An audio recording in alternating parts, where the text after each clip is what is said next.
Growing generational wealth, growing generational wealth. Hey, happy Saturday. I know it's been a while since I've been over here, but I'm going to start spending more time over here. I've just been kind of going back and forth. Do I want to do my steps to growing generational wealth with you before I write the book? Well, as I'm writing the book, because I am writing the book, or do I want to wait until I write the book and then teach it? I'm just not sure. I think I'm going to do my growing generational wealth steps, and then when I write the book, we'll do it again and see how much we've grown. I'm also going to be doing my investments. I do want to set it up live, but I'm just not sure because they warn against doing stuff setting up your investment portfolio live. But I just want to set up a portfolio and show you how easy it is to invest and how you can grow your money over time. Of course, I also thought about showing you my personal investment. I was like, no, I want to keep that separate because, many of you might not have invested. This might be your first time. I've been investing since I was 25 years old. I am 44 now. So I've been investing for how many years? Is that 25, 35, 45? That's 20 years, right?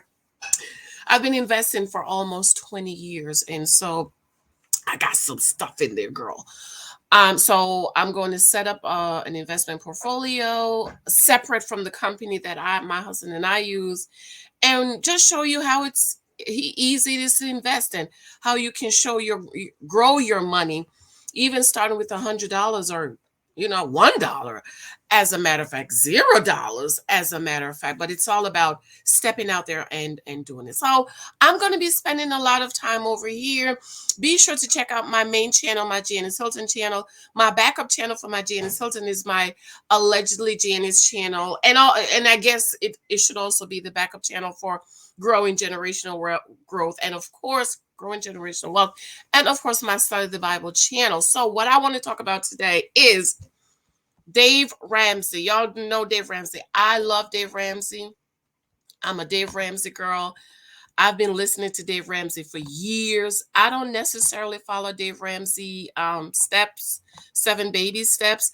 My husband and I went to Financial Peace University because I just wanted us to get on the same page.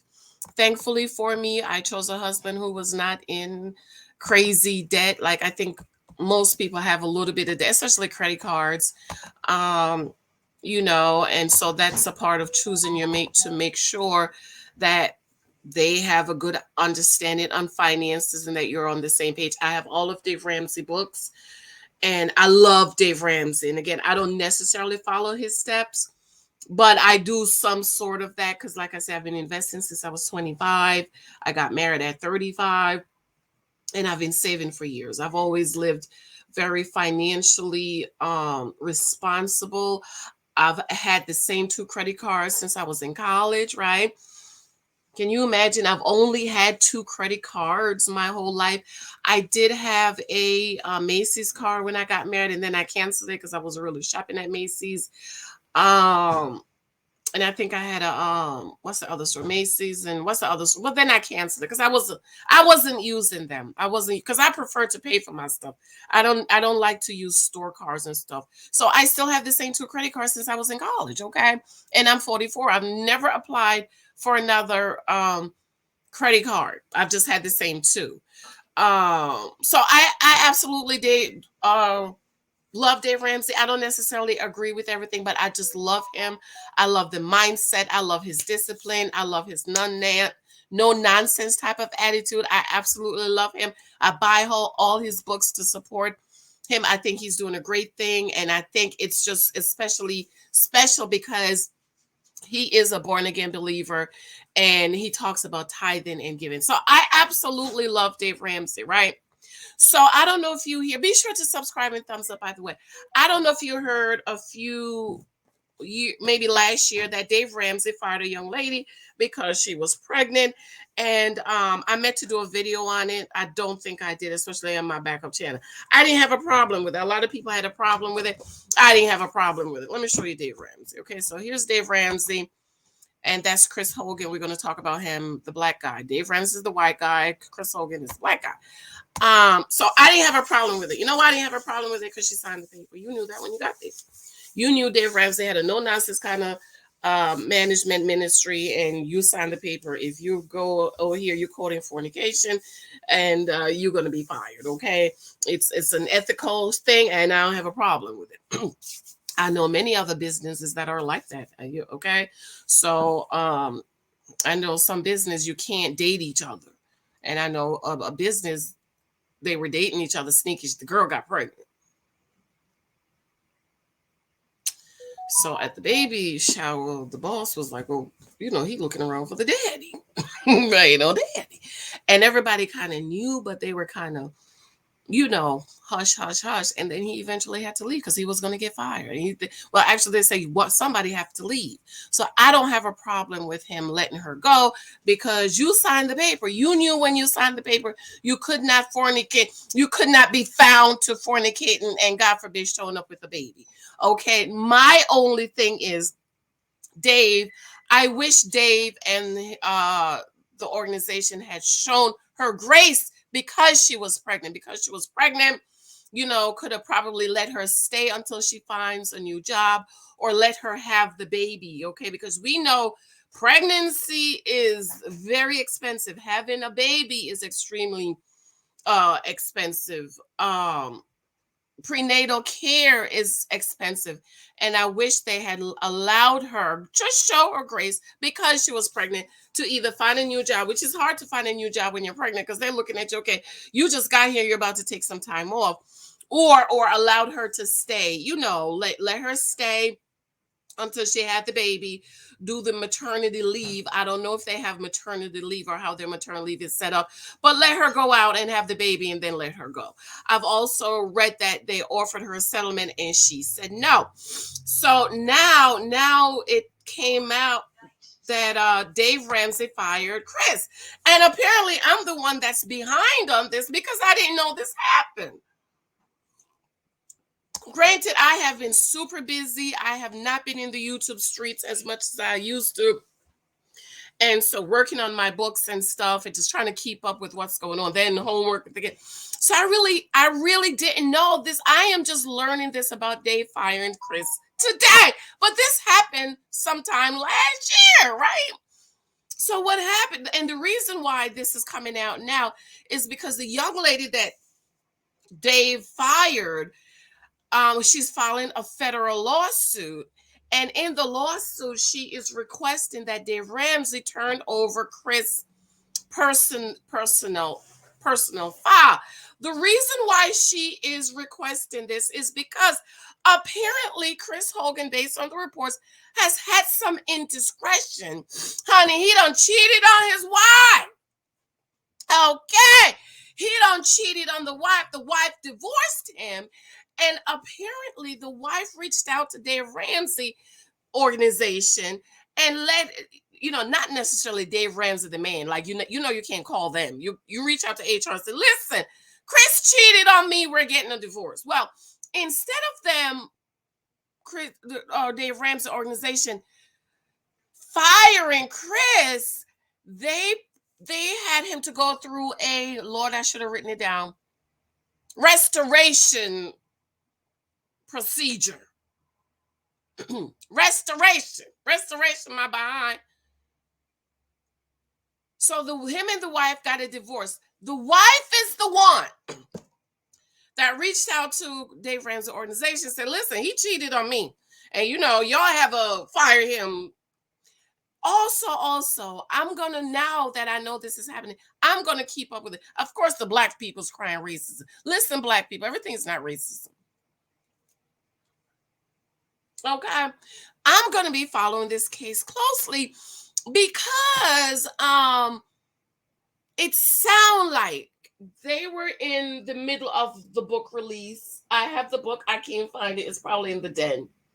They were in the middle of his book, Everyday Millionaire or something. Okay. I think that's a follow-up to The Millionaire Next Door. I love that book. I'm looking because if I don't have it over here, it's in the den. It's in my den. I can't wait to get in my dish. And so it sounds like when this was found out, they were they had a multi-million-dollar book deal with Chris, and basically it sounded like it was kind of too late for them to cancel the book deal and all these conferences and stuff, and so they kept him. So when the lawyers of the young lady reached out and said, we need this documentation, then Dave fired him. Now I got problem with that, Dave. I got problem. I don't like favoritism. First of all, if it's for one, it's for everybody else. If the other young lady was terminated because she got pregnant out of wedlock, then Chris should have been fired too for committing adultery on his wife. Now, when you finish watching this, I want you to come on over to Janice Hilton, because I'm going to be talking about the committing adultery, how this man has an international, what's the word I'm looking for? International audience, and you're cheating? Huh? You couldn't control your dick, Colin? Okay, so come on over to Janice. I'm gonna talk about it real quick. So I'm going to be following this case to see what's going to happen. And a lot of people are saying now Dave Ramsey Associates is going to get in trouble with the court because you kept him because he was going to bring money in. So they are asking for Chris's personal file. That makes me think that this is not the first time he's had indiscretion, but because he's Dave's number two man, and I don't really care for him. I can't listen to him. His voice sounds like Shrek to me. Okay, he did a teaching in the Financial Peace University, and it was like fingernails on the chalkboard. I told you my husband and I did Financial Peace University, right? I don't really care for his voice. I don't listen to him, but a lot of people love him, and a lot of people of color really love him because it's diversity, and a lot of people are saying Chris is the softer side of Dave. See, I love Dave, the no nonsense type of person, because I'm a lot like that. I'm a no nonsense type of person. So not only was Chris fired from Dave Ramsey and Associates, but I might be saying that wrong, but they took his YouTube page, that's income, right? So he done lost his job, Dave Ramsey. He done lost his YouTube page. I think they said over 1 million subscribers. That's money.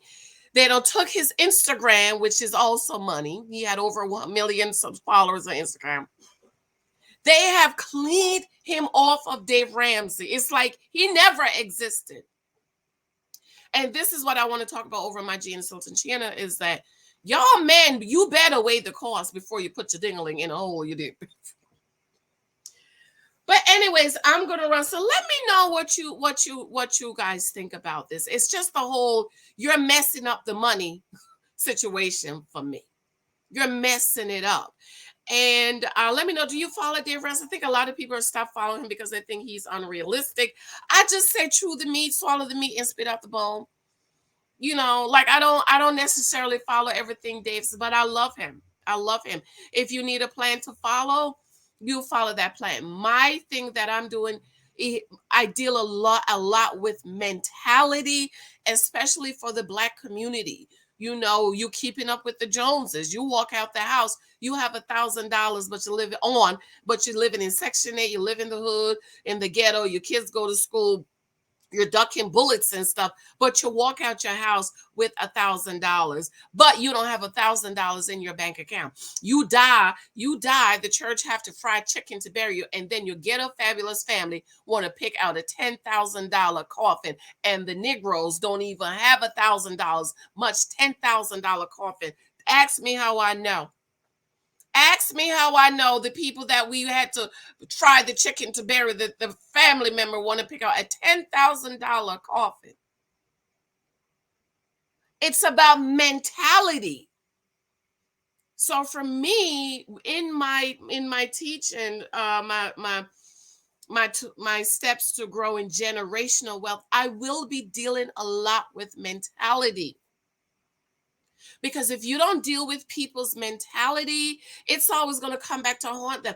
Do you know that most people that win the lottery are broke in 5 to 7 years? How? How do you spend millions of dollars in 5 to 7 years and they're back to being where they were? Broke, busted, disgusted, no money for savings, no investments, no retirement, no money for your college, nothing. You know why? Mentality. They never changed their mentality.